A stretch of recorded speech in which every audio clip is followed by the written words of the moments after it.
आप सभी भक्तगणों को हर हर महादेव। रविवार के दिन यह व्रत आने के कारण इसे रवि प्रदोष कहा जाता है।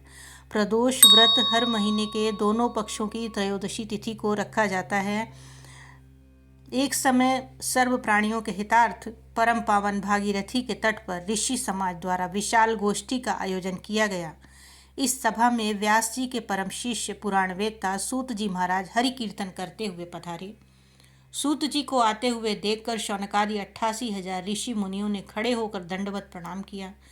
महाज्ञानी सूत जी ने भक्ति भाव से ऋषियों को हृदय से लगाया तथा आशीर्वाद दिया। विद्वान ऋषिगण और सब शिष्य आसनों पर विराजमान हो गए। शौनकादि ऋषि ने पूछा कि हे पूज्यवर महामते, कृपया यह बताने का कष्ट करें कि मंगलप्रद कष्ट निवारक यह व्रत सबसे पहले किसने किया और उसे क्या फल प्राप्त हुआ। श्री सूत जी बोले, आप सभी भगवान शिव के परम भक्त हैं। आपकी भक्ति को देखकर मैं व्रती मनुष्यों की कथा कहता हूँ, उसे ध्यान से सुने। रवि प्रदोष की व्रत कथा के अनुसार एक गांव में अति दीन ब्राह्मण निवास करता था। उसकी साध्वी स्त्री प्रदोष व्रत किया करती थी। उसे एक ही पुत्र रत्न था। एक समय की बात है, वह पुत्र गंगा स्नान करने के लिए गया। दुर्भाग्यवश मार्ग में चोरों ने उसे घेर लिया और वे कहने लगे कि हम तुम्हें मारेंगे, नहीं तुम अपने पिता के गुप्त धन के बारे में हमें बतला दो। बालक दीन भाव से कहने लगा कि बंधुओं, हम अत्यंत दुखी दीन हैं, हमारे पास धन कहाँ है। तब चोरों ने कहा कि तेरे इस पोटली में क्या बंधा है। बालक ने निसंकोच कहा कि मेरी माँ ने मेरे लिए रोटियां दी हैं। यह सुनकर चोरों ने अपने साथियों से कहा कि साथियों, यह बहुत ही दीन दुखी मनुष्य है, अतः हम किसी और को लूटेंगे। इतना कहकर चोरों ने उस बालक को जाने दिया। बालक वहां से चलते हुए एक नगर में पहुंचा। नगर के पास एक बरगद का पेड़ था।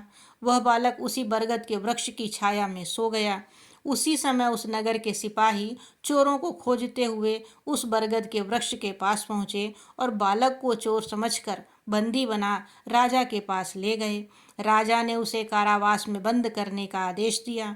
ब्राह्मणी का लड़का जब घर नहीं लौटा तब उसे अपने पुत्र की बड़ी चिंता हुई। अगले दिन प्रदोष व्रत था। ब्राह्मणी ने प्रदोष व्रत किया और भगवान शंकर से मन ही मन अपने पुत्र की कुशलता की कामना करने लगी। भगवान शंकर ने उस ब्राह्मणी की प्रार्थना स्वीकार कर ली। उसी रात भगवान शंकर ने उस राजा को स्वप्न में आदेश दिया कि वह बालक चोर नहीं है, उसे प्रातःकाल छोड़ दे, अन्यथा उसका सारा राज्य वैभव नष्ट हो जाएगा। प्रातःकाल राजा ने शिवजी की आज्ञा अनुसार उस बालक को कारावास से मुक्त कर दिया। बालक ने अपनी सारी कहानी राजा को सुनाई। सारा वृत्तांत सुनकर राजा ने अपने सिपाहियों को उस बालक के घर भेजा और उसके माता पिता को राज दरबार में बुलाया। उसके माता पिता बहुत ही भयभीत थे। राजा ने उन्हें भयभीत देखकर कहा कि आप भयभीत मत हों, आपका बालक पूर्णतः निर्दोष है।